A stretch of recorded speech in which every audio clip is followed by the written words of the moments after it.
In order. Do we have any public comments? We do not, Mr. Mayor. Okay, and with that, we'll go ahead and close the public comment section, and we will begin the closed session. Great.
I now call the Ripon City Council to order.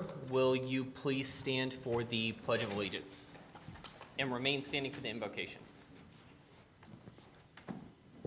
I pledge allegiance to the flag of the United States of America and to the republic for which it stands, one nation, under God, indivisible, with liberty and justice for all. Please remain standing for the invocation.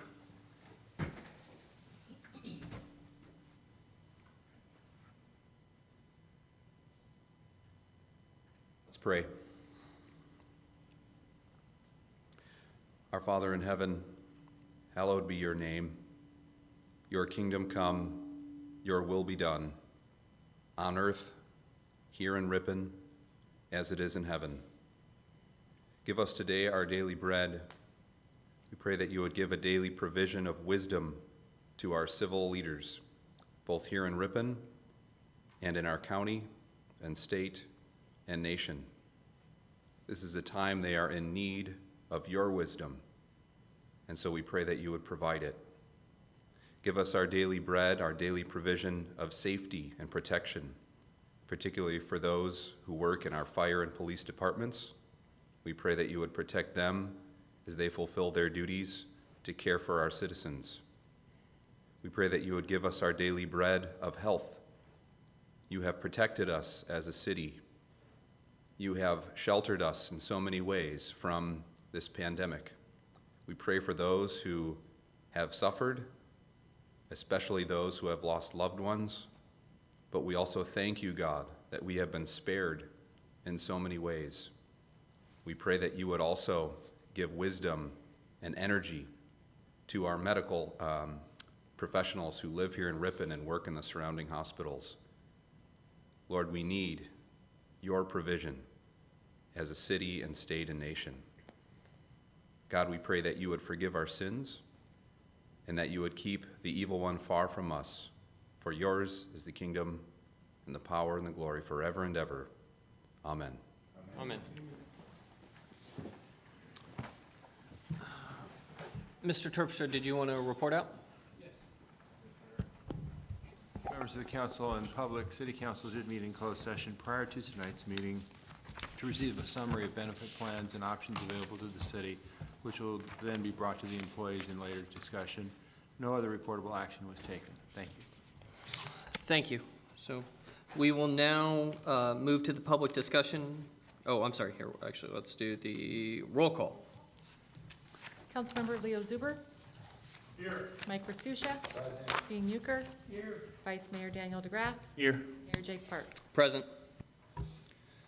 We'll now move to the public discussion section. This time is reserved for anything not on the agenda.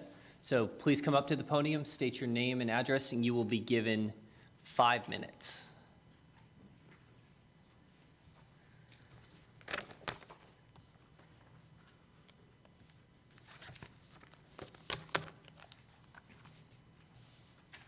Hi, my name's Chris Lewis. I live at 938 Reynolds Avenue here in Ripon. I am the representative of the Ripon Bluffs neighborhood. It's at the end of Manly, down by the bike bridge. As a lot of people are aware, we've had some problems in the past years we've been inundated with out-of-town guests.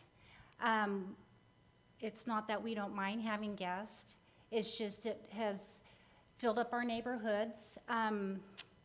We've had individuals approach us. I personally had somebody cuss me at one side and down the other this summer, peel out in front of my house. They leave trash on our lawns. We had one neighbor who witnessed a man urinating in the gutter, and the husband came out and said, "You can't do that." And he said, "What's wrong with that?" So that's what I'm just saying, is that is the kind of people that's flooding to the Ripon Beach area, as they call it. We're known as Ripon Beach. And about 6 years ago, 5-6 years ago, we were here, and the Ripon Police Department's been awesome. I mean, they allowed us to have permit parking. They've been super flexible. You call them, they come out. And they just recently dug a trench They're on parallel and Reynolds to try to keep people out of the field. But unfortunately, we have noticed probably the last summer or two, the permits, people are just parking there. We don't know if they don't see them. Some people, we find the tickets in the street. We don't know. And several neighbors have asked me, are they indeed having to pay a penalty, a fine? I mean, does it get reported to DMV? So it's not just getting a ticket. Are they going to have to pay that $50 ticket before they can, like, redo their tags? So it keeps people away. And for about 2 summers, we actually thought we can lift these permit signs, get rid of them, because it's an inconvenience. Your family comes over, you have to run out and get the permits, on your dash and all that. So I did leave a letter this morning with the council. I did do a picture board. I can leave it with them. I left photos. A neighbor contacted Army Corps of Engineers because they own the property behind us, and they have stated that it's not their responsibility to maintain it. So we're very concerned. I photographed some areas down there with briquettes and grass, and we all know the fire situation in California. It's just a matter of time. 2014, we had a big fire behind our home, took out all kinds of brush. So there's a lot of activity going on. I wouldn't even want to know what goes on at night after dark. We've heard gunshots down there. We don't know where they're coming from. Are they coming from Salida? It's just not a safe place to live. I do know for a fact, if you were to pull most Ripon residents, they don't even use that bike path and the bridge. They don't feel safe. They used to take their kids and grandkids down there, walk their dogs, and they don't anymore. Especially on the weekends, it's all inundated by out-of-town guests. And there was 12 parking slots presented by the city about 5 years ago. And I can't imagine the city expected bringing hundreds and hundreds of people into the city. I assume those 12 slots were probably for Ripon residents. And so we really would like some help. I'll be honest with you, from May to September, the quality of life in our neighborhood is very poor. I would not want any of you to have to trade your house with me. So, the resale value in the summer, we could never put our house up for sale in the summer. You come down Parallel and there's people flooded on Parallel getting their blow up things, and you almost hit kids, and they have their ice chests full of beer down there. And so it's kind of ruined our quality of life. I would say 75% of the year we love Ripon. We love our neighborhood, but it's those summer months that, if I had a summer home elsewhere, I would definitely want to vacate. So, and I do have a letter that was presented to the council. We had a neighbor that had a bullet they found in her screen about 5 weeks ago, and it didn't break the window, but it had to have come from behind her fence, and it was enough to damage the screen. And had it been a couple feet over more, it could have hit her mother's room in the back and injured her or killed her. We don't know. So those are just kind of the things that are happening in our neighborhood. Thank you very much for bringing that to our attention. That is something that we definitely want to address to make sure that your quality of life improves. But I will direct you to Chief and then also City Administrator Warner, and they'll be able to assist you with this problem. Okay. Thank you very much. Okay, thank you. Well, and Mr. Mayor, I'd like to work with him on that as well. Yeah. Perfect. Seeing that, does anybody else from the public have anything? Seeing none, we will go ahead and close. I do, Mr. Mayor. We Oh. received an email. Yes. So honorable city council, elected officials, etc. My name is Jean Lang. I'm writing this to express my strong opposition to State Measure 16. State Measure 16 uses race to judge the qualifications of applicants to universities, to jobs, etc. This is a textbook definition of racism, pure and simple. If it is passed, how far will we slide down this slippery, dangerous slope? What's next? set racial quota for elected positions, set racial quota for NBA and NFL, set racial quota for TV anchors, set racial quota for movies and songs. Please join us to vote no against State Measure 16. This is from, thanks, Jean Lang, a very concerned citizen. Perfect. Thank you, Lisa. So, all right, and with that, we'll go ahead and close the public discussion section of the city council meeting, and we will move on to the approval of the minutes. I'll move to approve. We have a motion, do we have a second? Second? Oh, do you need to do this, sir? Yep, everything's electronic. I clicked vote, so we should be good. There you go. Right, 5-0, so we will now move on to the agenda. Does anybody have anything they want to pull? I have two items. Items 1.3C and 1.3F. And I have several items as well. We Okay. did, Whenever you're ready.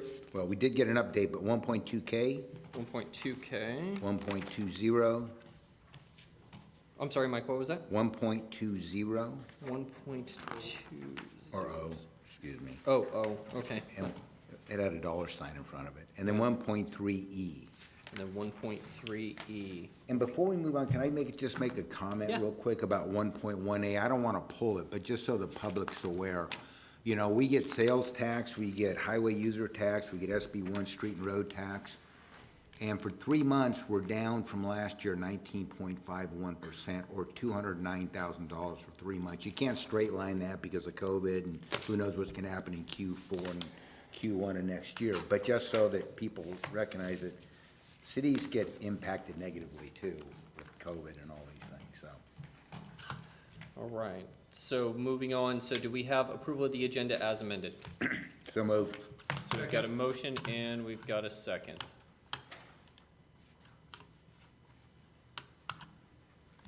Okay, do we have approval of the consent calendar as amended?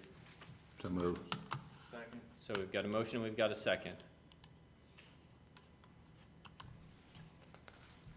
Okay, so moving on, so we will do, so Councilman Zuber, I believe you're first up. Okay. Gotta find it first. The Pacific, I was a little confused with the staff report for this item. Because it said we had a contract for $50,000 and now we have another contract for $50,000. I'm assuming we're gonna end up paying $100,000 for That's- both, but it didn't say that. Yes, that's correct. We do get reimbursed as well through homeowners when it's their responsibility. Okay. Could we, once this is done, could we get a report back of how much it costs, how much homeowners had to pay, and what the net cost to the city was? Yes, Okay. I will do that. Thank you. Councilmember Stusha? Yeah, but you're E. Yeah, so 1.2. Freed Engineering? Yeah, so let me explain what I've got. I've got 1.2K, Oh, 1.20, you had 1.2A? K. Oh, sorry, K. And the only reason I pulled these is you gave us, Elizabeth, you did give us something right before the council meeting, but just so the public maybe knows, give us kind of an update and a completion date on those two items, because I go by there all the time and I didn't really know, and thanks for the update here, but maybe for people to hear what we're doing. Yeah, right now, Civic Excavation is finishing up the Colony and Hoff Signal project. They're getting close to the end, but we still have we still need to hook up to the power with PG&E, so we're probably gonna be waiting a few weeks to do that with the meter. And that's near McDonald's and Yes. Flying J area there, okay? Yes, that's and then Caltrans will be maintaining that. And so I hope before the end of the year, it should be on. And James, do you want to talk about Siegfried Engineering and the outfall? Yeah, I can touch on that. So, for Siegfried, their work is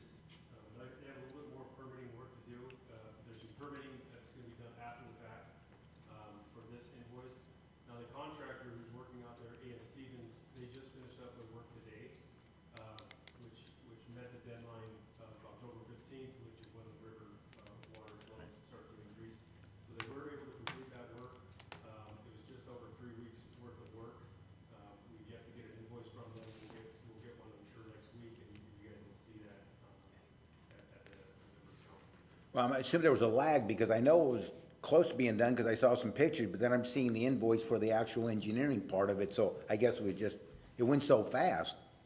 Yeah. Okay, We're out there doing that's great. kind of field engineering, taking place as the contractors Yeah. out there working. Yeah. Just due to the emergency Yeah. nature of it. But yeah, they got it done, Yeah. today, it pumps the water through there and it's also flows through that pipe, so, yeah. Okay, good, thank you. And the work continues too. There's still some permitting, because it was an emergency situation, we didn't get all the permits. So now we gotta go back through and get all the necessary permits that we need to get.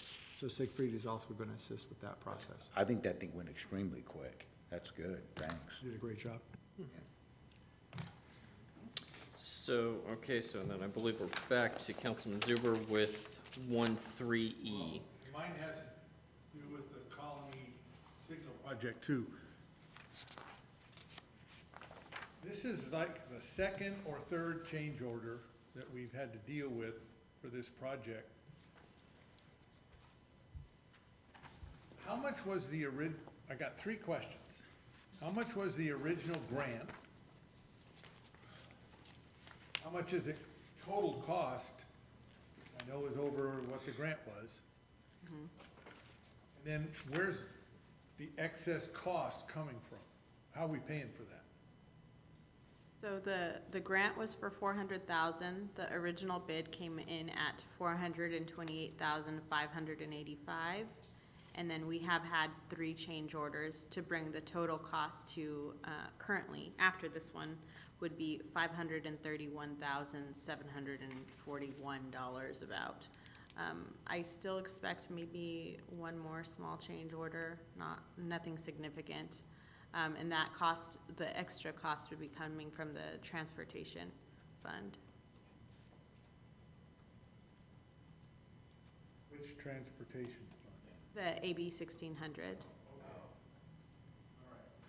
So we're into this thing about $130,000 then. Right. Thank you.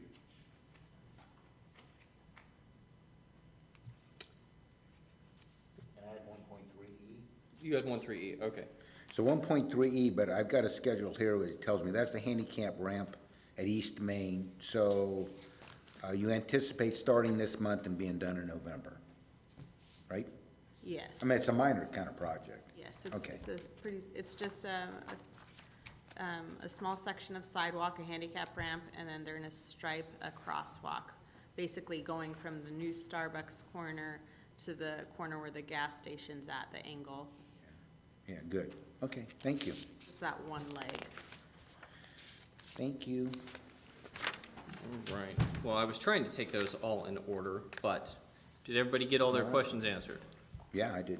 All right, that's good. That's the most important thing. Not the mayor being right, but everybody gets all their questions Can we answered. vote on them all at once? All right, and with that, I guess we'll take all these together. Yeah. So, do we have a motion on the floor? I'll make a motion to approve all the items we pulled and discussed. All right, do we have a second? We've got a motion and we've got a second. Yep.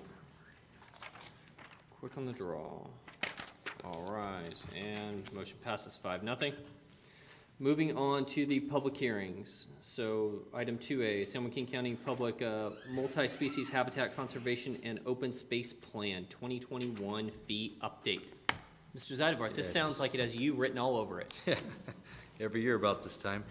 Thank you, Mr. Mayor, fellow council members. Every year we go through this process. SJCOG, the Habitat Division there, they go through a calculation where they look at the previous year's land costs, the cost of actual enhancements for the preserves, and then also a management fee for managing the preserves. And those 3 components make up the habitat fee. As you can see, this year, the fee is going up quite significantly from last year. Last 2 years, it actually went down, which is kind of unheard of. It's back up to kind of where it was in 2017. As you know, the habitat plan is for development projects in town. Applicants do have an option. If they don't want to participate in the habitat plan, which is a streamlined process, it's fine for them to do that. They just have to work with Fish and Game and U.S. Wildlife on their own. So they do have an option not to pay the the fee, the per acre fee for their projects if they want. It just probably adds a little bit of time and money to their project in time for them to deal with Fish and Game on their own. So with that being said, I'll just kind of turn it back over to you, Mr. Mayor. The staff report indicates the proposed fees for 2021, which would take effect January 1st. Okay, does anybody on the council have any questions? So, yeah, pretty sure. Kent, did we get any sense of what's driving this cost increase? Yeah, the couple staff reports from SJ Cog staff there, they did talk about the two components that went up actually were the land cost, had a significant increase over the past year, and then also the enhancements for the projects. Okay. So the cost for the biologists to put the reports together, for them to go out and actually do the enhancements for the preserve sites and stuff, all that cost kind of went up as well. So there was about a 29% increase it was about a 44% increase in the land costs and a 29% increase in the enhancements. There was some reduction of fees for the management and monitoring and administration costs. All in all, it ended up being about a 35% increase in the fee. Okay, thank you. It was a pretty detailed analysis, I mean. Yeah, I thought the public should just kind of, we should get that on the record as to what some of the rate increases were about, so. Okay, so with that, we will go ahead, as this is a public hearing, we'll go ahead and turn it over to the public. So does any members of the public, would they like to comment on this particular issue? Come on, it's scintillating. Seeing none, we will go ahead and close the public hearing section, and we will turn it back over to the council. So does the council have any comments? Do we have a motion? Second? I think our cog man should I'll make a move to motion. adopt the recommendation of the staff Second. to amend the fee structure for 2021. Second. We have a motion and we have a second. Mike, you're very quick on the second. I didn't know he was gonna keep going. Whoops. All right. Okay, I thought I hit the motion. All right. Moving on, 3A, first reading and introduction. So this ordinance amends Chapter 5.04, Business License Generally of the Ripon Municipal Code to add requirements regarding national pollutant discharge elimination systems, storm water permits. James, did you write all that? That was not you? Okay, so, all right. Lisa? That's me, Mr. Mayor. Oh, Ms. Rose, this is You're the you. one imposing I fees love now? stormwater permits. This ordinance is updating our business license section of the code. To give a little bit of background, this Senate bill was signed by Governor Newsom in 2019, which requires anyone who is applying for a business license to demonstrate their enrollment in this NPDES stormwater permit if they are required to have one. So we've been working with local businesses since April so that our renewal process coming up in November and December will be easier and hopefully not delay any of our license issuances. We plan to be in compliance in this next period, and so that's what that section is doing. In the meantime, as we were going through and updating the section of the code, we took some time to review the code, which hasn't been updated since 2004, and we added that trucking, transport, and hauling companies with physical locations within city limits must obtain a business license, because at this time, they're not required to do so. We estimate that there's only about 7 or 8 of these companies in town, and we'll be reaching out to them and have them apply for a license as of January 1st, 2021. And then there was just also a general cleanup in regards to dances, which is just obsolete language that we did to the code as well at this time.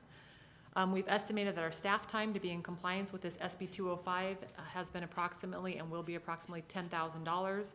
We're not certain if there will be any sort of reimbursement available to us with the state mandated reimbursement program, but we are looking for this opportunity if it presents itself. And then in regards to the trucking companies, the annual business license revenue will be very minimal, as our 2021 business license fee will be $111.50 plus $11.50 per employee. With that being said, I'm happy to answer any additional questions. Turn it back over to the council. Councilmember Stucia? Yeah, I have a couple questions, Lisa. Where did we come up with $111.50 plus $11.50 per employee? How was that calculated? In the code. So the code says that. Whose code? Our code. How did we come up with it then? I have no idea. We have a certain amount per license fee and then per employee. My speculation, and Kevin, you can correct me if I'm wrong, is that the per employee is for Ripon employees, and so the larger companies would pay more of a business license fee than the smaller companies. A lot of our surrounding areas do a mill tax instead of a business license fee. We just have a set license fee. Well, normally you guys go through, so if you don't know, I mean, typically in the past, we've gone through like a time and motion study that says it costs us so much to issue the permit and all that, so I guess I can assume that's kind of goes back to that, because that's what we've always done. Okay, the next question is about what do you call it, the environmental? And then, Mike, that also increases by CPI each year. Yeah, okay. The National Pollutant Discharge Elimination System, storm, blah, blah, blah. We call it a national, but it's a state bill? Yes, I will. So our stormwater permit is currently with the water board. And so there's a regional and there's a state, but we have the regional stormwater permit. But the state decided to separately issue this Senate bill in addition to our stormwater permit. So that's where the Senate bill came in. So does this money go up to the state? Yes, I believe so. So we collect it for the state and send them the money? Oh, we're not collecting anything. We just have to get the permit number. Oh. Where do they get the permit from? So we're making sure that an industrial business, per se, that they have a permit with the water board. So there are some businesses here in town that should have had a permit with the water board but don't. And so the state has basically put it on the cities to check and to make sure that they're doing that. And we don't get paid for that? And this is new, right? This is new. This is new.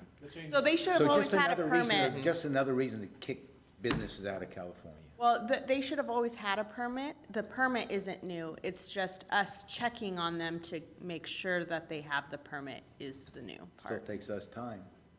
It does take us time. What if we make a mistake?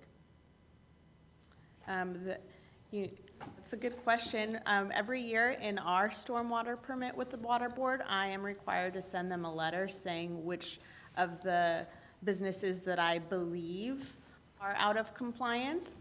But now, the difference now with the Senate bill is now they are required to give us their tax code. And so now we will know, based on their tax code, if they are indeed out of compliance or A not. certain tags like, So we're going off of the information they provide us, the customer provides us. and we don't have to validate that. If they give us a code that looks reasonable, we accept it. Right, right. I have a question. Councilman Zuber? I want to make sure I understand. Our responsibility is if somebody comes in and wants a business license, and we determine that they may be subject to this program, that they provide us with a permit number to show that they have, Yes, A or else license, we're not whatever it allowed is. to issue a business license. what if they can't? Then we can't issue them a You business don't issue a license. business license. Or they could potentially fall under a different tax code that doesn't require a permit with the water board. Okay. But they work that out with the water board. All we want is either If, something we just from the need water them to board. provide, no, we don't, yes. We just need the customer to provide us their tax code. We don't have to necessarily verify the tax code as long as it looks reasonable to us. Okay. Okay, with that, do we have a motion on the floor? I'll move to adopt the ordinance. Got a motion. Do we have a second? Or introduce. Just to clarify, Or this first reading is and- to waive first reading and Yeah, this is to introduce. waive first reading and, So we'll be adopting it. That's at what the I next said. one. Okay. yeah.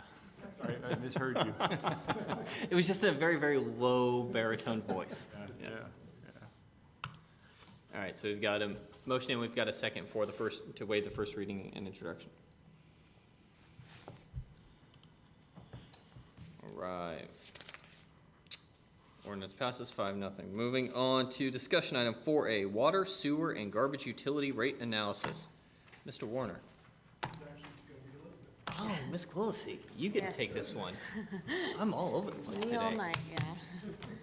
So we, myself and Tom, Tom is with Municipal Financial Services, he's the one that did the utility rate analysis. And so we're gonna do a joint presentation. I'm gonna start, and then I'm gonna hand it over to him to explain some of the graphs in detail a little bit more. And we'll answer any of your questions as you have them.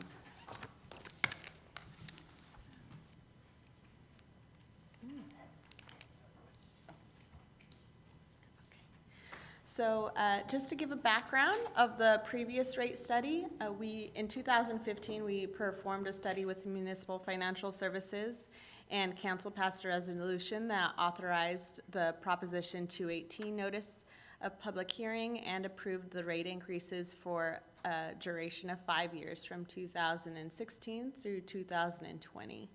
And with that rate study, we were able to have commercial and residential water rates be adjusted so that they would be billed the same. At that time, they were not billed the same, and so we had to decrease commercial usage and increase their base rate to get them to be the same by the end of that fiscal year 20. There was a policy decision also regarding the wastewater treatment plant upgrades. And so we set a reserve account aside to start collecting every year for that future wastewater treatment plant. Each year from 2016 through 2020, we came back with council and evaluated, did we need this rate increase? And if we did, we implemented it, and if we didn't, we recommended to council to decrease that rate increase to something lower or nothing at all. And in February 1st of each of those years, we implemented the rate increases on the utility bills, so on the February utility bill. So here's just an overview of what we adopted in 2015 for water, sewer, garbage. So it totaled out to, this is for a residential customer, 10%, 10%, 10%, and then 2 nines. And that's what we adopted. That's what we could have implemented each year. But what we actually implemented was less than that. We did came out to 2 10%, a 9%, and then those 2 3% there. So just to put some dollar amounts on this, this is for a residential customer.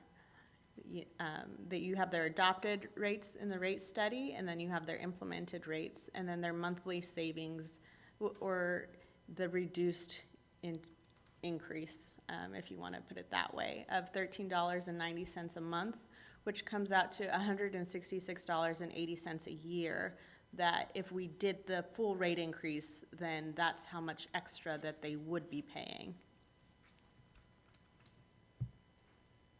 So again, here's adopted rate increases. So I think the takeaway from this sheet would just be that fiscal year 20, the average would be $119, you know? And then this is the rate increases that we did over the 5 years. So Tom, if you want to talk about the Water Enterprise Fund. Yes, thank you. Good evening, council and mayor. It's good to be back. We've just got a handful of slides that's going to walk you through the recommended rates increases for the next 5 years. So the process was similar to what we did 5 years ago.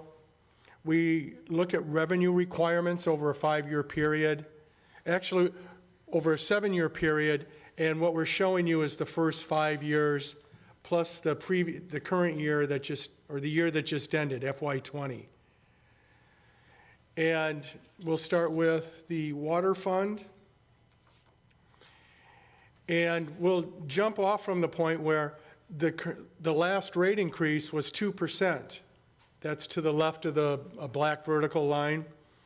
And from the previous slides, you saw that in the previous 5-year plan, we were anticipating 11% in that year. And so it's instructive that, to briefly describe what was driving this change now. And it's going to apply what I'm about to say to all 3 funds. 5 years ago, when we recommended those rate increases, which you adopted but did not fully implement except for garbage, the goal was at the end of that 5-year period, which was FY20, that these funds would be whole, that rate increases in the next 5 years would reflect maybe cost of living, or if some new issue scrolled onto our radar, we would incorporate those. And indeed, that's what we see in the water fund. In fact, the water fund, where we have the most uncertainty in terms of expenditures and revenues, and the uncertainty in revenues is how much water are you going to sell? And you might recall, right after we did the 5-year study, the study 5 years ago, the drought hit and the governor's orders and mandated 30% decreases. But the fund weathered that fairly well because of the rate structure, where we designed the rate structure so that you get a good chunk of your revenues from a fixed component, a fixed monthly charge. So the fund weathered that well. There were no new issues that materialized in terms of a spike in power costs or chlorine costs or your source of supply costs. And so now the fund is in a very stable, healthy position where we feel that 2% a year would cover the known unknowns. Now, something could always blow up during the 5-year period, but if past is prologue, it may turn out that you don't even have to do these. As we recommended last time, an annual review will tell whether each year you need a 2%. And then I'll close with how to interpret the figure. I should have probably started with that. The legend you see is below it, but the stacked colors, orange, blue, green, those are your principal categories of costs: operating, debt service, and then the transfers to capital. And those capital transfers go to pay for your repair and replacement costs.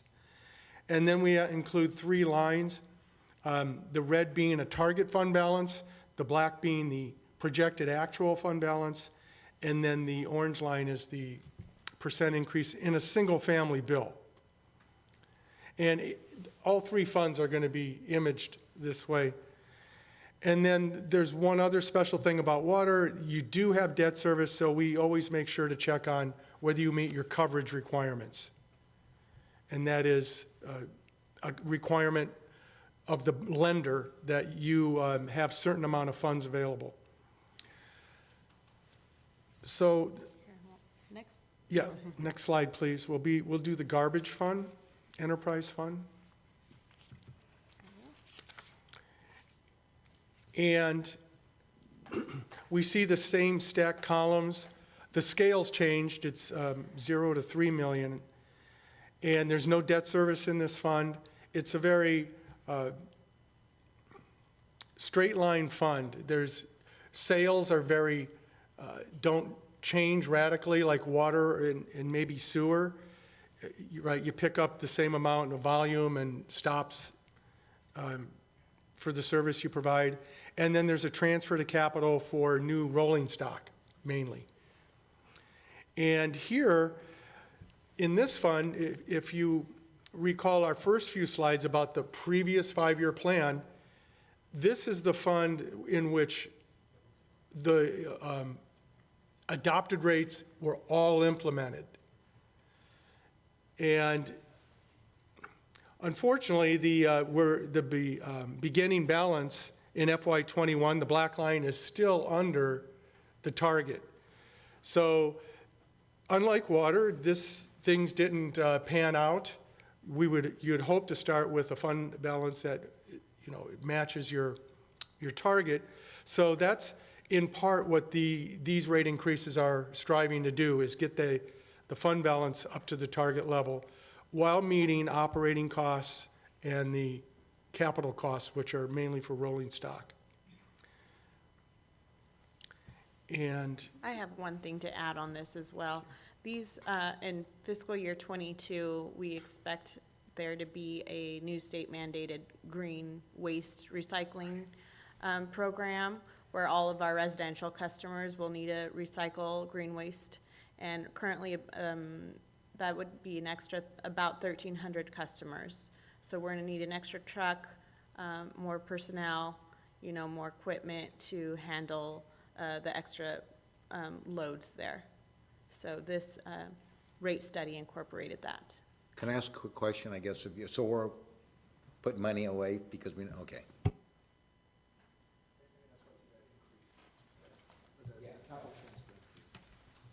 I have one question, too. As I'm looking at this, the ending balance, I'm guessing the black line is actual ending balance? Yeah, that's our projected actual ending balance, and the red line is the line- target. Okay, the red line is the target. Correct. What would the rate increase have to look like in order by fiscal year '25, our target and our actual were the same? Because that's I've noticed the last couple of years when we've had these reports on the funds and where they stand, garbage has always lagged. But now we're talking about needing another truck, if another one gets old, or we gotta buy new people. Personally, I don't wanna be here 5 years from now and looking at a 20% increase because we didn't do it 5% at a time. let me answer. Yes. Yes. It's the dollar amount that you're below the target. Well, the target's 590,000, let's call it 600,000. That's, pardon me, the projected, the black line. The target is about 800,000. So it's about 220,000 below. To the eye, it looks extreme, but to get another 200,000, your revenue from those rates is about 2.8 million a year. So let's say it's 1% of 2.8 million would be 280,000. So it probably would be under 1%. A year. More, yes, a year, and that would push you over. Why we didn't do that is, again, we looked at 7 years. We captured 5 years here because we didn't want to inundate you with extraneous data. But in the next 2 years, we see the fund meeting or coming very close to its target balance. And that influenced our thinking on these 5 years. Well, speaking for me, when it comes time to adopt these things, I'm probably gonna ask the same question again. I'd rather get it done so that we know that we have what we need, rather than rely on a couple of extra years, and if something goes south, we've got a bigger problem. Yeah, and we could implement the 5% every year, and of course, every year we're gonna do an evaluation, and that can decrease at that time, Right. so. Yeah, if we don't need it, we can take it away, but we can't add it. Go ahead. So to do this work, we have an Excel model, which I have up here. So I put in 5% for the first 3 years, FY '21, '22, and '23, and I left the last 2 years at 4%. And using those increases, the fund balance is right on with the target in FY '25. So it'd be an additional 1% a year in the first 3 years would meet that policy objective. Thank you. You're welcome. I agree. So can I ask a quick question about your CapEx, transfer to capital? So you've done all this capital, CapEx analysis of what kind of vehicles we'll need and all the other stuff? And that's enough money to get us there? From the current data that we've discussed with Public Works, that is what we know. But the green recycling those are actually not out yet. So we don't know exactly what they're going to say. We have a good idea, and that's what we based our estimates off of. Yeah, it's unknown.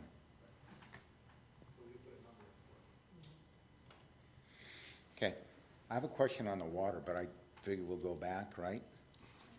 You could ask about water. We're Okay. gonna keep going to sewer. I'm sorry to go back, but I thought you were gonna get to the end and you were gonna ask us questions overall, but since the question started, if you can go back to the water, please? Yes, there you go. Okay, let me ask first, so does sewer have any debt? Okay, well, that may answer the question, part of it, but, that's why I didn't ask.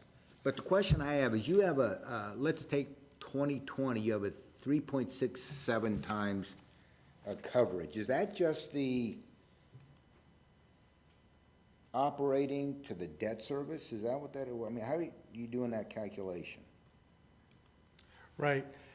We do it per the covenant you have with the lender, and what we do is in its standard, this covenant, it asks the debtor to have their net revenues, that is your gross revenues, net of operating expenses, which is the net revenue, that has to be a multiple of your annual principal and interest. Similar thing happens with a home loan, only it just happens once at the beginning when you borrow. With these kind of loans, you have to demonstrate that debt service coverage annually. So what's our requirement? Okay, so the annual debt service is about $780,000. So your coverage requirement is 1.2 Okay, times that? And we're 3.67, and Yes. we're 2 so we're well over. Yes. Okay, so another question. So when I take a look at this, I see that our debt service is 790, but I'm taking a look, we just paid some bills, and it added up to 824,000. So that tells me there's 34,000 in the sewer part, okay? So the question I have is, not that you know this necessarily, but maybe you do, when does that 790 go away? Is that another 20 years, 10 years, 5 years? There's two Because I don't have the debt schedule on that. to 7. We just had this out. And they get paid off at some point. Yeah. Lisa, do you remember for water? I know sewer, one of them's 8 years. I think sewer is 8 years, if my memory's correct. So that's 34,000. Yeah. So actually, if you look on our agenda, we have 1.2A and 1.2B. Those are, those two together. That's what I'm looking at. Okay. But then there's also the wastewater bonds. So that's the sewer. But when you add them all up, it's 824.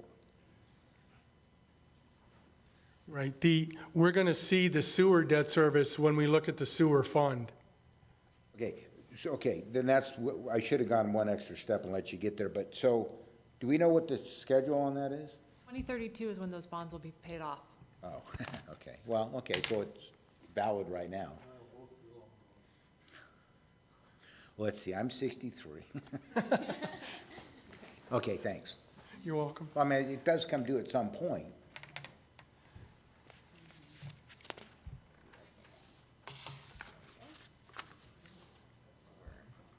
Okay, so, Now I'm gonna have Tom discuss the sewer fund, and this is not including the trash provisions that I will get to after this slide. well, we're coming down the home stretch, one more fund. And in this figure, obviously, we've included those extra 2 years because the phenomena that's driving our recommendations in this 5-year plan we're considering are heavily influenced by expenditures in those last 2 years and where that we want this fund to be. So Also, as a flashback to the previous 5-year plan, and in fact, I'm going to go back to that slide so I can recite it correctly. The sewer fund, what we had anticipated was 5 years at 10%.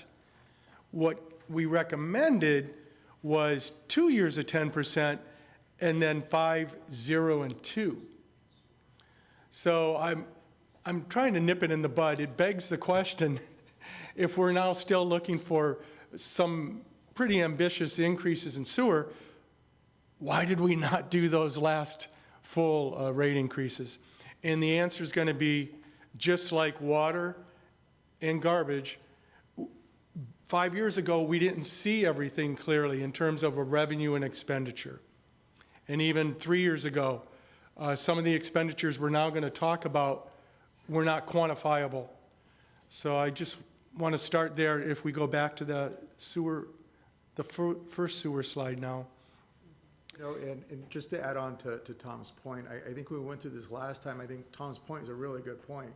The hourglass is not that good. The crystal ball is not that great as you get to the end of this. And I think from the council's direction to staff of bring this back every year and reevaluate these was a really good approach as we did the annual adjustments. Can I ask, what's capital R&R? Repair and replacement. Okay. Sorry for using the acronyms, but No, that's fine. those are too long words for our figures. Shall I continue? Yeah, and the capital reserve, that's the wastewater treatment plant reserve. Yeah, okay. So Liz's role here, she's going to describe any detailed questions about the expenditures or transfers, but I'll just walk you through the visuals here. So again, we have the stacked expenditure categories, but we have a new one here that was mentioned early on, the capital reserve in orange. And this is a separate, not expenditure, you're building a reserve for future capital requirements, not related to R&R, but maybe a new regulation is the best way to put it. A new asset needed to satisfy new regulations. So that's unique here. Also, the debt service, which you inquired about a few minutes ago, it's shown here, and we have a 0 in FY27 where there's no blue, just so you clearly see the debt service ends in FY26. Gets paid off. I'll let you assimilate that. And so the rate increases needed to sustain the fund balance and keep it at its target are 2% a year. And now I'll pass it back to Liz, because she's going to talk about two more alternatives for this Yes. fund. So now we're going to take a little break from the graphs, and I'm going to talk a little bit about the trash provisions that are required through our stormwater general permit with the Water Board. This requirement they gave us in June of 2017, and they said it needs to be done in 10 years. So that would be June of 2027. And what those are is anywhere where there's high traffic areas. This could be apartment complexes, commercial, industrial, bus stops, anything with 10 units or more per acre needs the stormwater needs to be filtered with 5mm screens for those areas. Now, there's different ways we could do that. We could do that at each catch basin in those areas, or we could do that in a trunk line within the pipe or at the end of the line. There's lots of different devices available and different options as far as installation.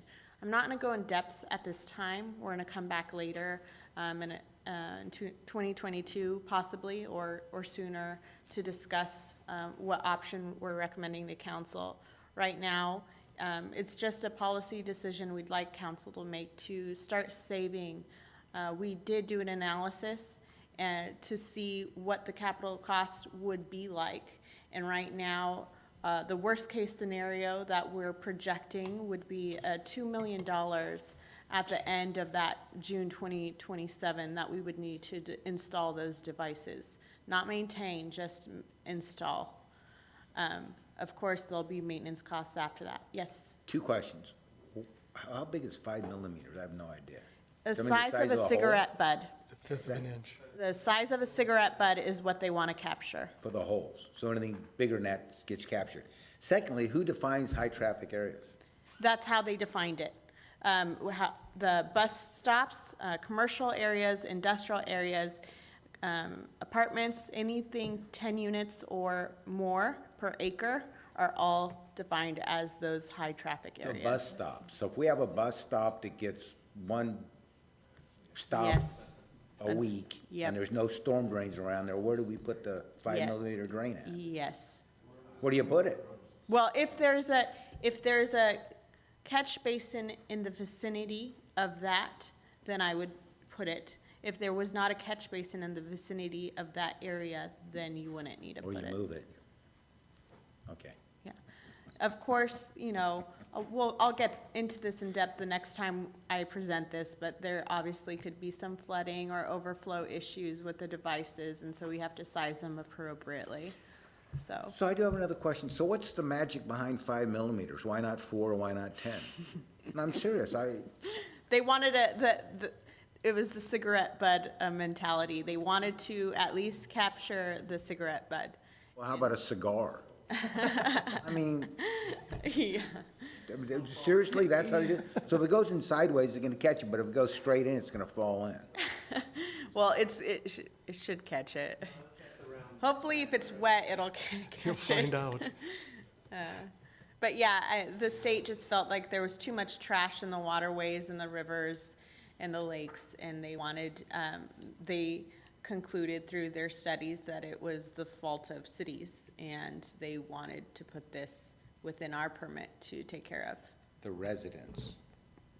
Yes. Can I add something to that? I mean, to the point about, talking about doing things at catch basins, your alternative, if you put it at the end of the system, which we don't have, most cities along the rivers have this issue, is you don't have ground at the end of the discharges to the river to be able to put in some type of structure, or it's a multi-million-dollar structure itself to be able to filter all the water that's coming out of the discharge. So you're probably your Right. cheapest, maybe more physical, constant labor to go clean out all the catch basins that are half a minute, but otherwise you're dealing with trying to catch at your outfall, filter every bit of water that comes through the whole entire system, Yeah. and there's just not the ground available, or, it's. And there's further ways up the line, let's say in front of the courtyard, for instance. But right now, I didn't want to take the time to discuss that in detail. I'll bring that back at a later time. Right now, I just wanted to explain what the trash policy provisions were in general, and to quantify the best we can at this time with information we have, how much it would affect Ripon. If we don't install these trash capture devices, we could potentially be fined by the water board or just be held liable to third-party lawsuits. So, Elizabeth, so when you look at this timeline, when is the absolute last that you could get started in order to meet this deadline of June 2027? Would you have to get started in January 2027, 2026? Like what Well- time frame are you looking at here? well, their time frame is that they need to be installed by that June 2027. So, it depends. The environmental obviously is gonna depend greatly if we're doing it at the river compared to at a catch basin on a street that's already built out. The environmental is gonna be drastically less in that case. So we're going to, when we come back to council, strategically try to look for those areas where it's not gonna get held up in the process. And it's something that Public Works is okay with and will be able to maintain, or we'll need to hire more people to maintain. We'll have to look at that more in detail. Okay, thank you. So, I have a question. Councilman Zuber, you're up. Thing is flashing green, what is that? Too many people are talking. Where did you learn that? It's Dan. Oh, you were doing it. I'm looking at the last 3 lines on this slide. Yes. The first one says not to include it in the 5-year rate study. Got it. Second one says increase the rates by 4%. Is that in a 4% in addition to the 2, so we'd be looking at 6? I'm gonna hit that in the next couple slides. So you're gonna Okay, see. then I'll wait. Yeah, you're gonna see the effect of that, but that would be a 4%, yes, in addition, or 4% total for the next 7 years. We would need to capture to be able to create what we need in the sewer account in addition to the 2 million. And then the other option would be, like you mentioned, increase the rate by 2% over 2 years, let's say, and we need a couple of years to really determine which devices we're gonna use, where we're gonna put them, how we're gonna maintain them. And we're gonna bring that back to council, I hope, within the 2 years. If you wanna make the decision to do the rate increase at that time and not do the rate increase for as it pertains to the trash provisions now, that is another option. It's not one I'm recommending, but it is an option. I'll go through that in this next slide. So here we have obtaining capital for the trash provisions in fiscal year 2021 through 2027. And so this is where you see the 4% rate increases all the way across there. So this is in lieu of the slide that Tom presented with the 2% across. So it'd be a 4% total. If you want to talk. Yeah. Right, so the stack columns, the green column is the R&R. That's being transferred out into, the city has another fund in all 3 of these enterprises. They have a separate fund for the capital cash and expenditures. That, those $370,000 a year brings in about 2.6 million. And then in FY '27, that $2 million expense hits. So it doesn't show on here, but it draws your R&R fund down to about 0 in that FY '27. On this slide, the green is 370,000. On your 2% slide, it was less? Yes, Okay, Yes. got it. I'll flip back to that one really quickly. Okay, I got it. So Okay. yes, the green is where the capital R&R, where we're transferring money into that, the green is a capital R&R where we're transferring money into that account to pay for that, or save up for that 2 million. So that's on the revenue side, but the balance sheet side, you're saying we're drawing it down to 0, so we gotta be mindful to have money in there for R&R. yes, good point. Well, that shows you're understanding what's going on here. In the operating fund, you can see that the funds will be healthy, projected, right? The black line, the balance in the far right column is above the target. In the capital fund of the sewer enterprise, in FY '27, that fund balance will just be above 0 at the end of FY '27. But your point is, is that desirable, undesirable? In FY '28, let's pretend it's the next year, and without any rate increase, your fund, your rates will bring in 470,000. I'm just reading the numbers off the far right stack columns. Your rates will bring in 370,000 for that transfer to capital, and you'll begin funding your capital again. Okay, I got you. Yep. Okay. All right, so now we're gonna move on to the next I slide. have one more Oh, point, because it's going to help you understand the next slide, which is it's going to require the same $2 million, the same expenditures. The only thing that's going to change are these stacked green columns. And the green columns here, from FY '21 through FY '27, that's 6 years, that totals about 5.9 million. The slide you're about to see changes when we get that money, but it's going to be the same amount of expenditures, and the revenues from the percent rate increases Here it's 6 years of 4%. That'll bring in approximately $14.1 million. We'll go right to the next slide with that fresh in your mind. Right. So here's the next slide, where we're going to not do a rate increase as it pertains to the trash provisions those first 2 years. So it's just gonna be the regular 2% those first 2 years. But because we held off on doing that rate increase for the trash provisions, that bumps it up to 6% for the remainder of the years from 2023 through 2027, which is, has a greater effect on customers, when they see the bill. And it, in my opinion, it's harder for them to swallow. So this is revenue neutral with the previous slide. It's going to bring in the same amount of revenues from the rates, but it's, the timing will be delayed. And the expenditures are the same. They're just shifted towards the back 5 years. There's one other phenomena that you'll see in the next slide. I'll say it right now. But when you delay a rate increase in the first years, it requires bigger increases in the last years, and you end up with higher bills in this scenario. Yeah, And that's what we're about to show you right, now. yes. See it. So this is a single family, these are an example for a single family residential customer, and where they would, what the 5 years would look like for them, with the assumption they're doing the 4% across the board. So with the trash provisions being implemented every year from fiscal year 2021 through 2027.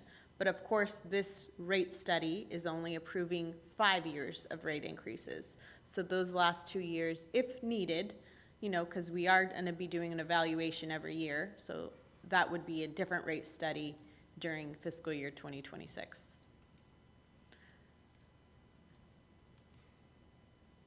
Any questions on this slide? Yeah, well, it's not necessarily particular to this slide, but on the two options, you didn't include any increase in operating costs Correct. for whatever. Just that baseline slide, the first slide where it said no, right, I'll flip to it. No, not collecting for trash provisions. This is the baseline for all three. And the trash provisions, the 4% across the board, that's accounting for this baseline and the trash. To collect the $2 million at the end of it, but not to collect any additional operating expenses, right? To collect the expected operating expenses. So it does include additional operating costs associated with, in year 2027, when you actually install the. So if you're talking about maintenance of those devices, no. We would need to, when I come back, we'll do a better evaluation. But basically, to give you a preview, the larger the devices you install, the larger the capital cost, but the lower the maintenance. And the smaller devices, like catch basin inserts you install, the smaller the capital cost, but the higher the maintenance. So it really depends on what we choose or what we recommend to install to answer that question.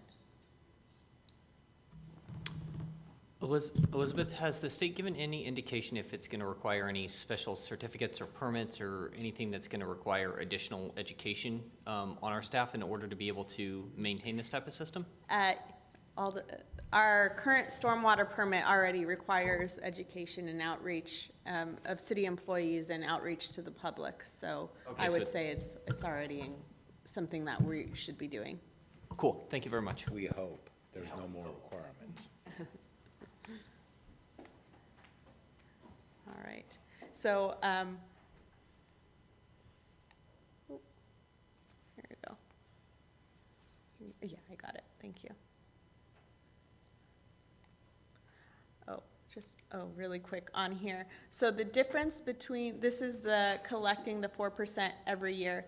The difference for fiscal year 25, it's not shown here, but I'm gonna tell you, is 30 cents for sewer. So if we did that second option with waiting 2 years, seeing what our costs are actually gonna be, and then implementing a rate increase, if that rate increase is indeed 6%, the remainder of the years, then in fiscal year '25, it would be 30 cents more than for sewer than what you see here. And then that just increases every year, since we're gonna need a rate increase of 6% in 2026 and 2027. So it just increases 6% every year after that. This last slide just compares what a residential customer would be paying in Ripon from other cities. And as you can see, we're still towards the bottom there, just above Escalon. Do you have anything more? No. So, what next?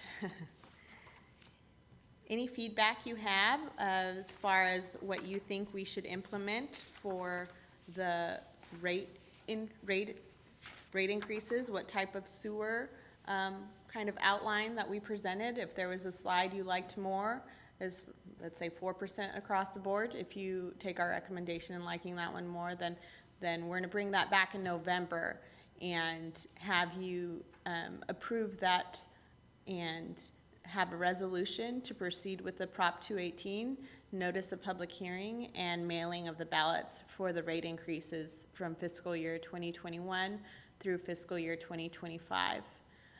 About November 28th, it'll take us a couple weeks to print out all of those ballots and mailers and mail them out. We'll mail them out on November 28th approximately.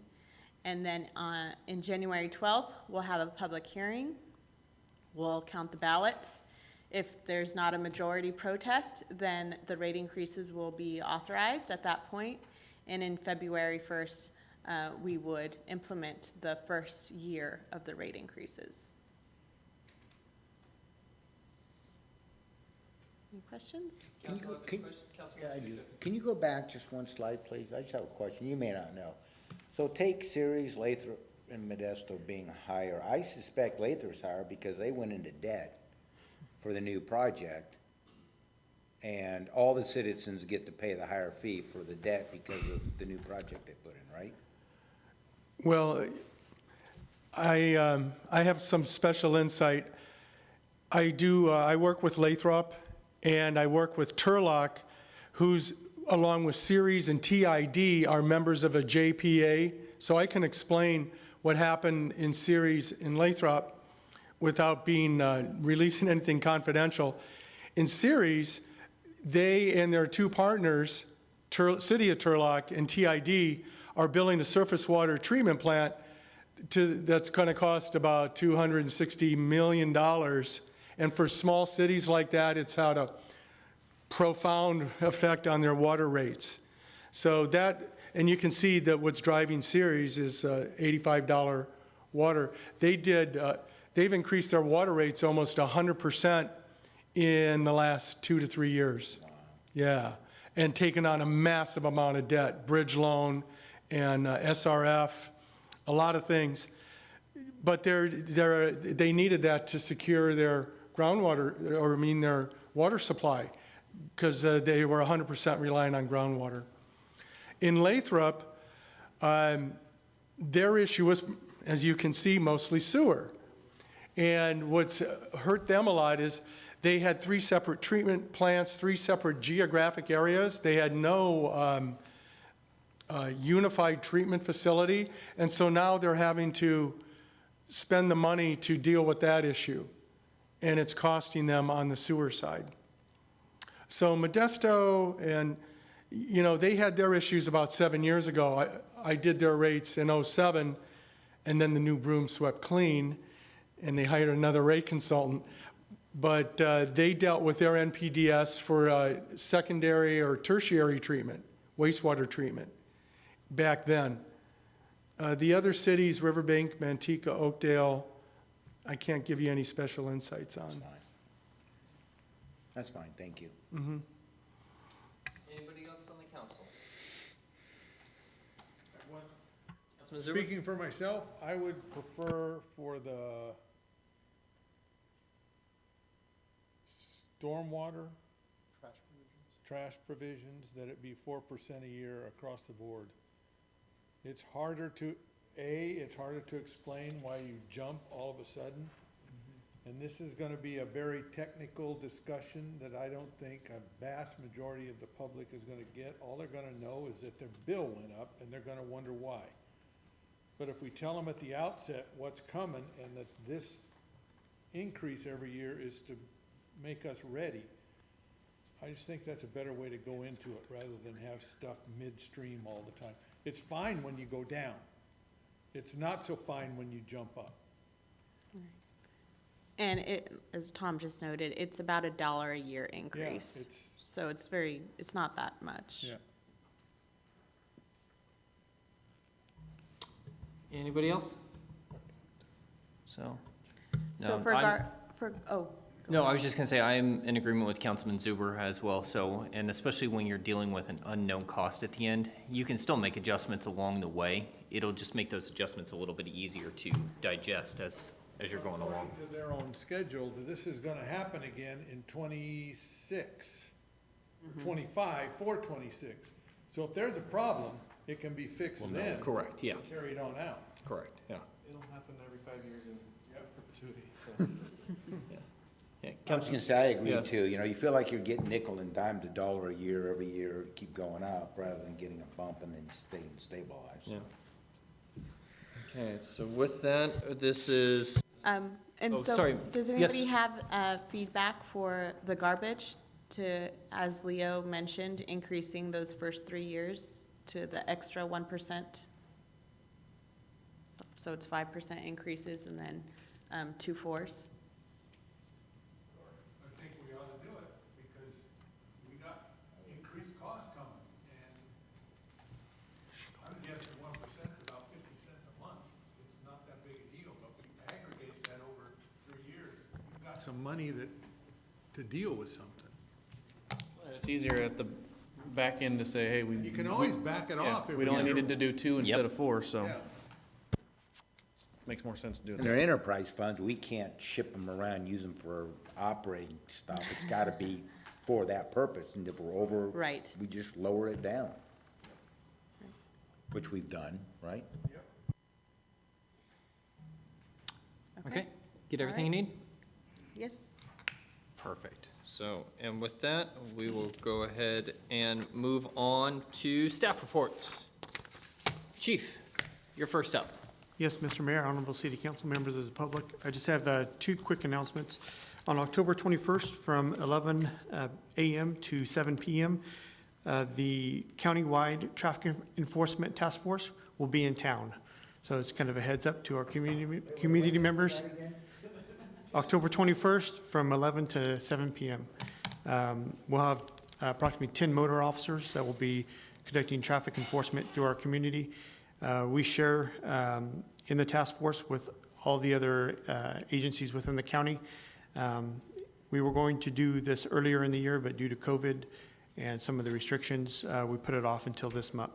So there's nothing else special about it other than we rotate, and this month is our month. So that'll occur again, October 21st from 11 to 7 p.m. And then also just I just want to congratulate Sergeant Don Luthi, who's not here tonight, but he will be retiring October 26th after 26 years of service and dedication to our community. So I just want to thank him for the work that he's put in within the police department and within our community, and just congratulate him on that. That's all I have. Excellent. Thank you, Chief. Mr. Seidevart.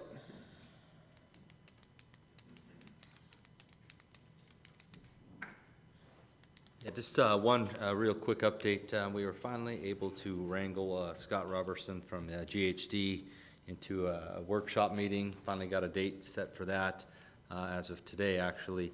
It's for the downtown transportation master plan that was presented to council a while back. They did some fine tuning, and then we were going to be going out to the public to share it with them to see what kind of input they would have, so that we could bring it back to council at some point with their comments. So that meeting is going to be, or that workshop is going to be set for November 18th at 4 p.m. It is, we are having it here in the chambers. Since we are limited to 25% capacity, we're looking at possibly having kind of a back-to-back workshop where people could reserve what time they want to come, just so we can try to get everybody in the room that wants to hear about it. And we possibly might even be live streaming that as well, so people can see it at home if they'd like. So that's what I have. And if you'd like, you can come out Monday and hear about our development agreement annual review with the Planning Commission. Should be about 2 minutes. Thank you. Mr. Stevens? Mr. Terpstra? Mr. Warner? A couple of quick things. Dan, if you don't. Yeah, Yes. one of them's not so quick. One of the things we talked about last month, I gave the council an update on the budget and where we were as compared to last fiscal year. And at the time I did that, I believe that was through August.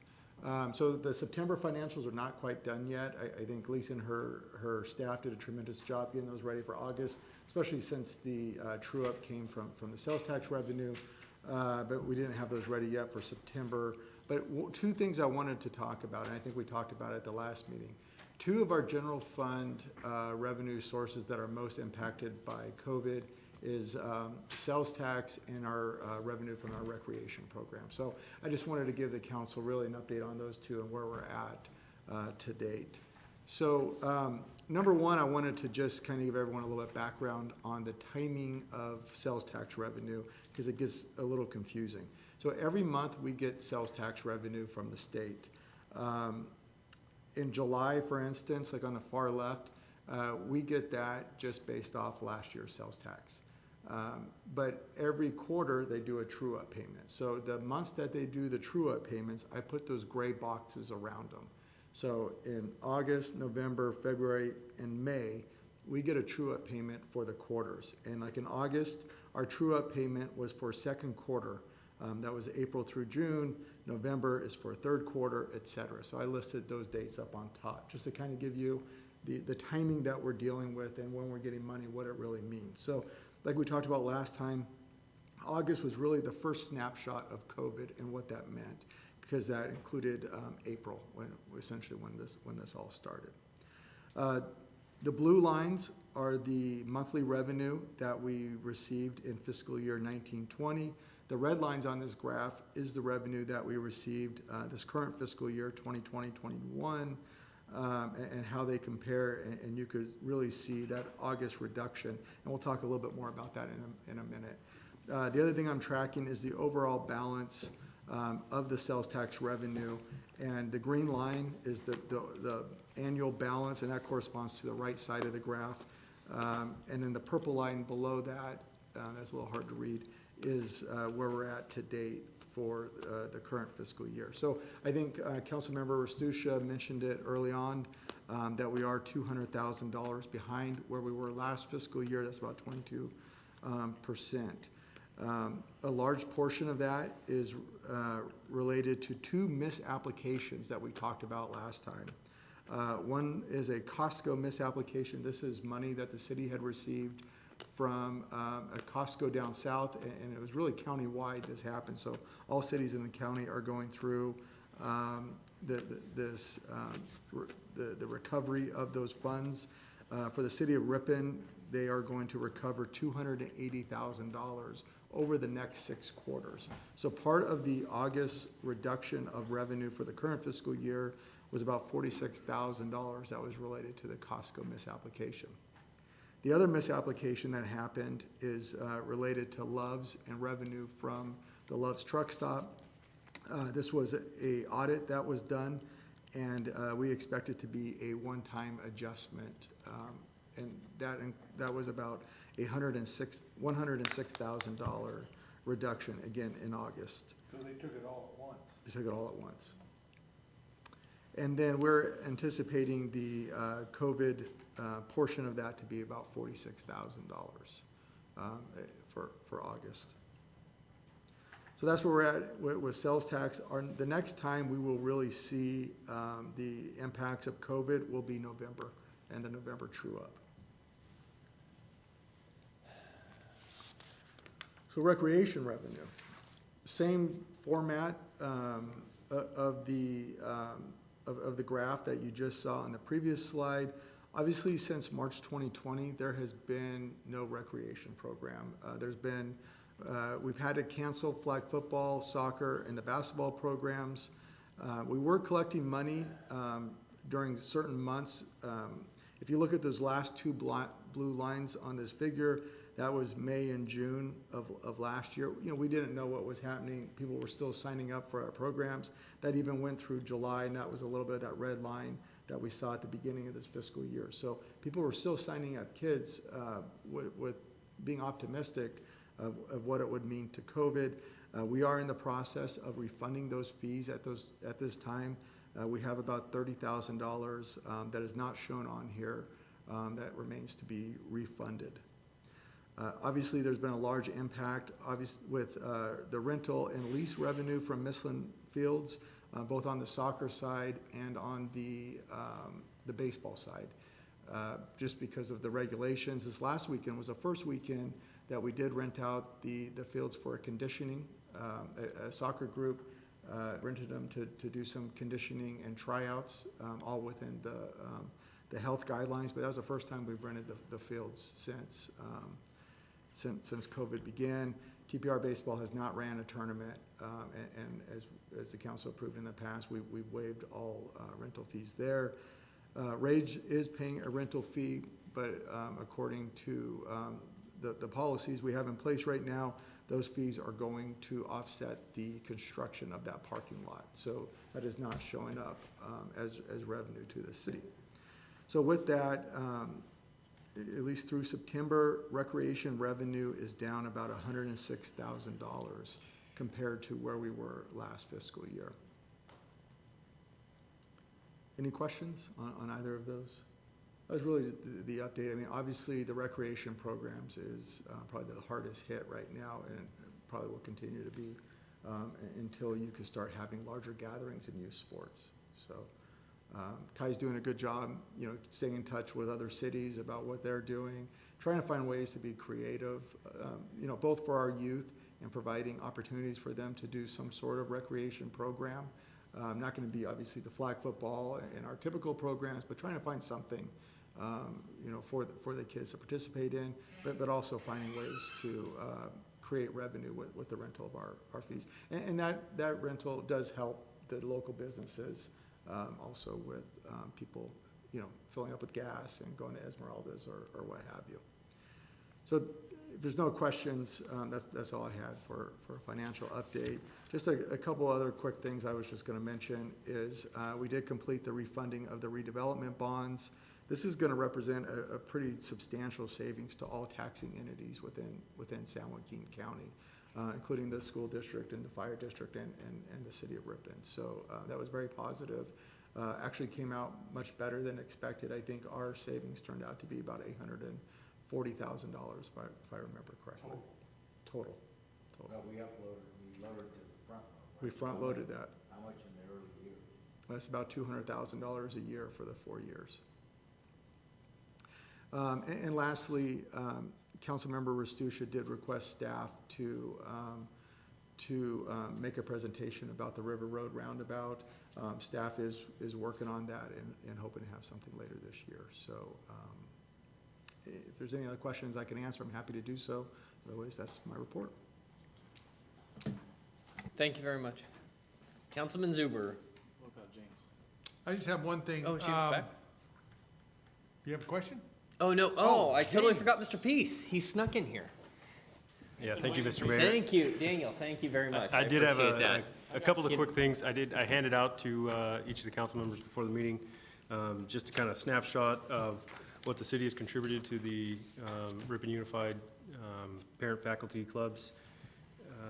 As you recall, we did an amendment to the operating agreement at the recycling center for cardboard due to the low cost of cardboard. And so you could see through the 4 quarters, the last 4 quarters, we started that in September of 19. We've contributed just over $10,000. When we started this, we were getting $0 for cardboard. So that went on into just the end of 2019. right at the end of 2019, we started getting an uptick to about $5 a ton, $10 a ton.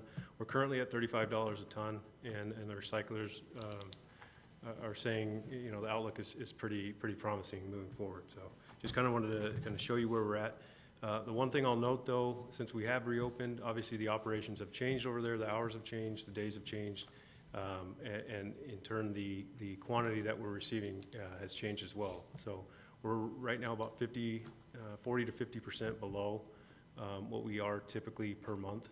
If you took a monthly average for the year, what we got in August and September of this year is down about 40 to 50%. So that was that. Also, our September water usage was down 17% from our baseline year of 2013. Our 12-month running average is currently at 18%. And then just a reminder to the public, October 15th, which is Thursday, we'll be starting our brush pickup. It's a free service for all the residents, and put your brush out in the street and the city will come pick it up. So that was it. Yes, yes they are. It's not free, we pay it in our rates.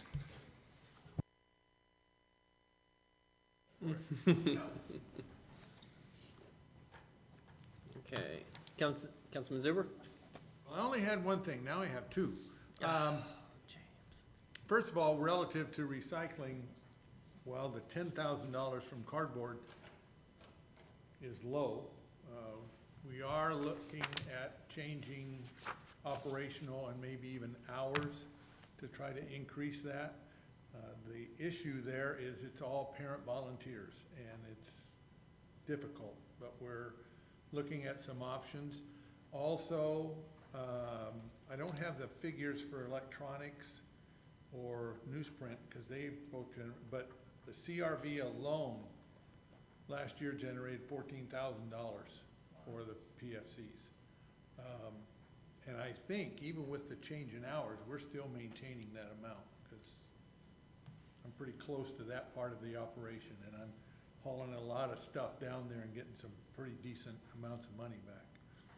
So it's working, but we're looking at trying to improve the situation.